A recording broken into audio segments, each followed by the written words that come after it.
Some of you may remember your baptism, but many of you are perhaps more like me. I was born in the month of March and baptized in July, and I have no memory other than a photograph that helps me to remember what it was like to be baptized. But every year on this Sunday, we remember the baptism of the one into whose baptism we are baptized. Jesus, the Christ, the one we call Lord and seek to follow. When you hear the word baptism, I suspect, because of a very long history and tradition in the church, that the first thing you think of is about sins being washed away. Not a bad thing to think about, and one of the truths about baptism. But the water of baptism doesn't just wash sin away. The water of baptism also washes something in. As sin or brokenness is washed away, belovedness is washed in. We are made part of Jesus' own body. We receive the love in our own baptism that he received in his. The Spirit, the same Holy Spirit that baptized him, that caused him to know that he was beloved, also invites us to know that we are beloved. All well and good, at least so far as it goes. Wouldn't it be wonderful if from the very moment of our baptisms we knew unshakably, unforgettably that we are loved, and that nothing could wash that away? But unless you've led a smoother life than I have, it's not like that. Not like that for any of us, I think. We move in and out of knowing that we are loved and forgetting it, or not believing it at all. Various forms of brokenness, our own and brokenness of the world and people around us, break open our belovedness and smash it. I wish it weren't so, but it seems to be that way. And so baptism, though sacramentally it happens only once, is something that needs to happen to us over and over and over again, because we forget. We forget that we are loved.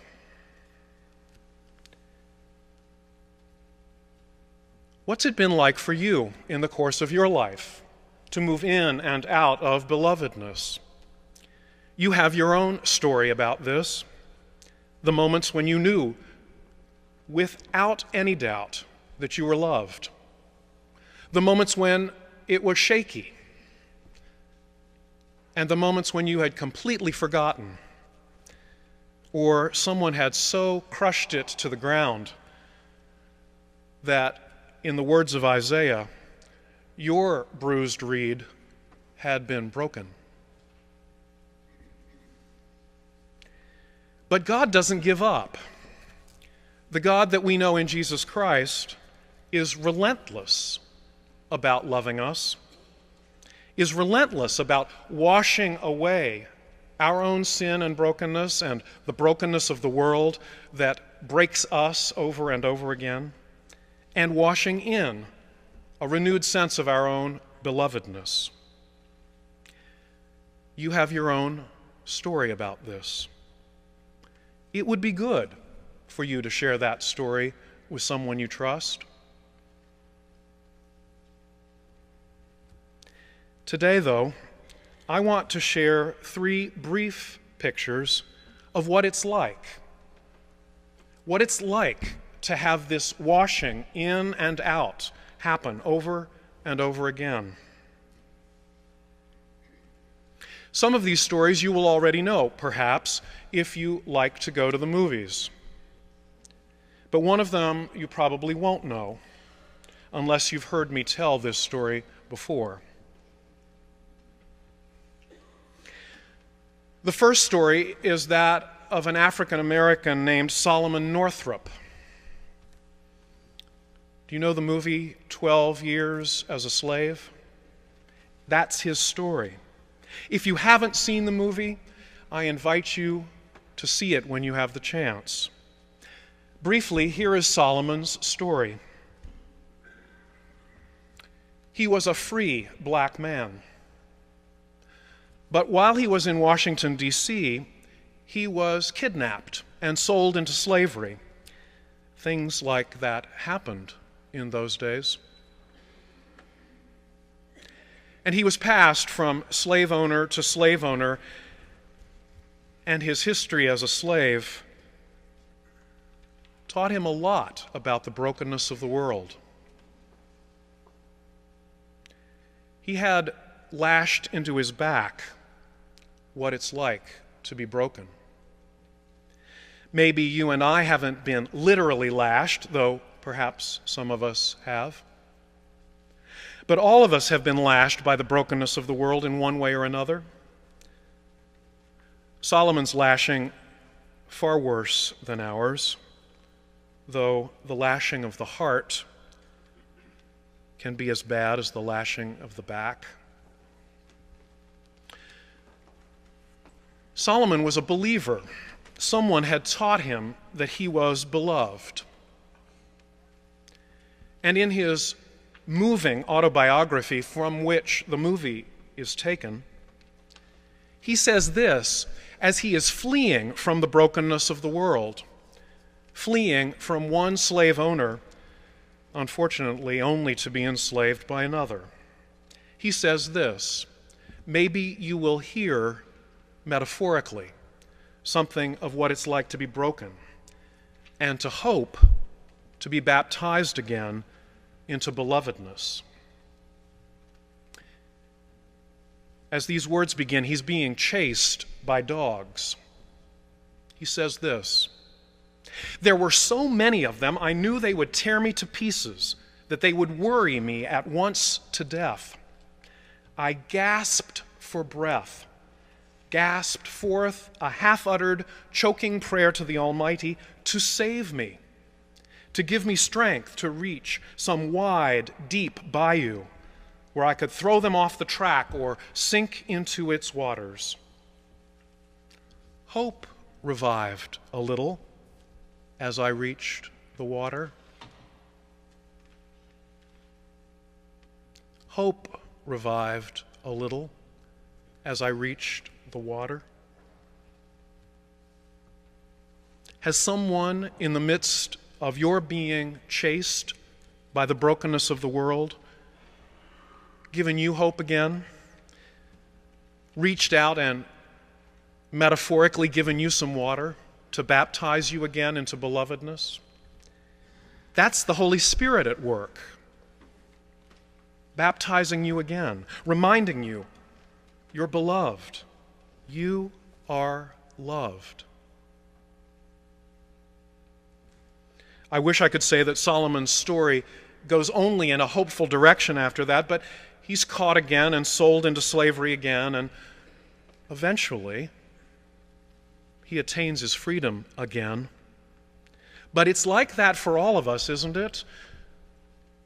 Enslaved to sin and broken again and then freed, back and forth,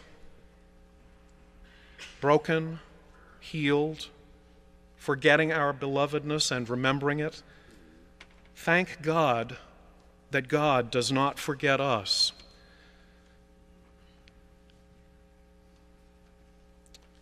A second story. You may also have seen this story in a movie recently. Philomena.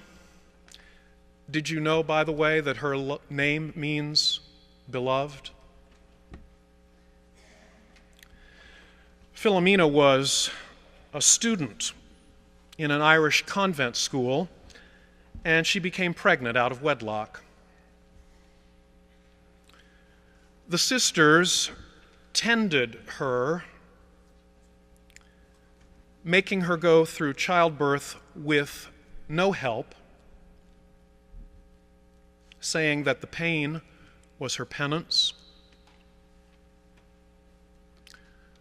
Brokenness. Another form of brokenness came into her life in that she was forced to give the child up for adoption and never allowed to know where the child had gone. Years later, this is the center of the movie, she decides she wants to find her son. She's told that many, in her own situations, children were sent to be adopted in this country. And so she goes back to the convent, the place of her brokenness, to see if she can't get some news about where her son was taken. And Sister Hildegard, now ancient and in a wheelchair, refuses to give her any information. Brokenness upon brokenness. But Philomena doesn't give up. And eventually she finds out that her son has come to this country, and she finds his name, and she finds him, and they have a reunion.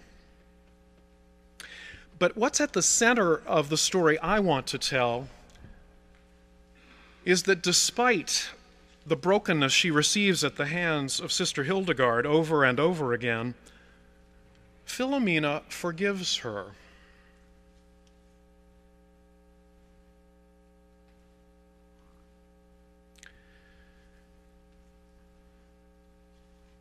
When her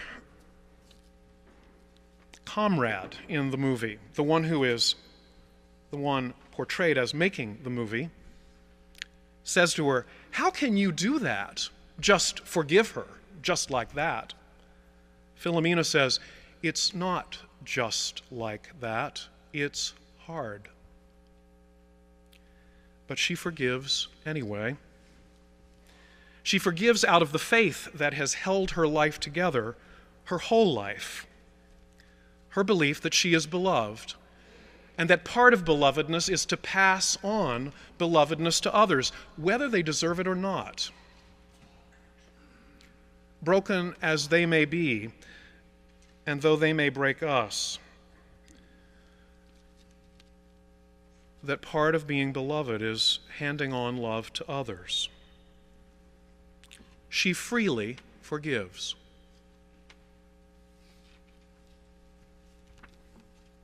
Has someone done that for you?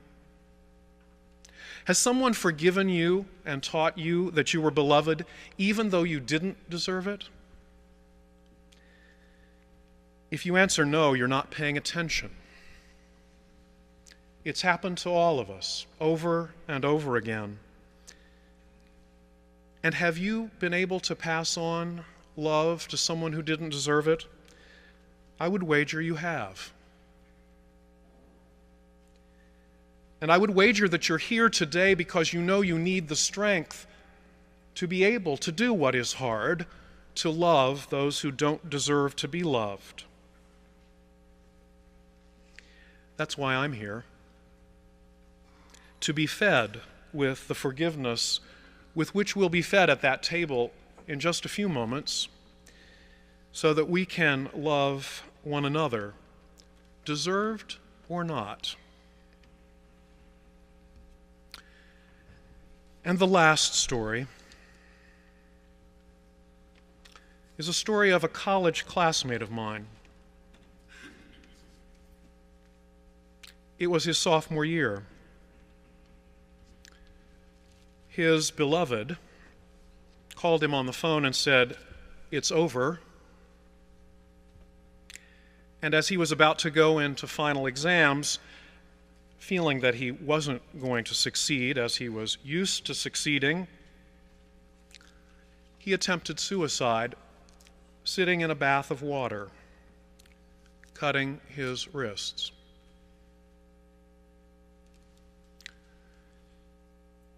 He didn't succeed. His roommates rescued him, and that night, in a deep sleep, he was awakened with a corner of the room lit up for 20 minutes.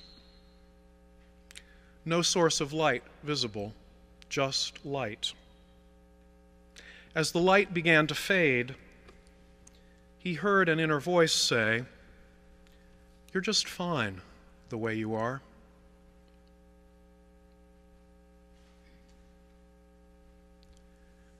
Can you hear the Spirit say that to you where you are today? Can you be the voice of the Spirit to someone else? Broken, bloody, who needs to hear, "You're just fine the way you are."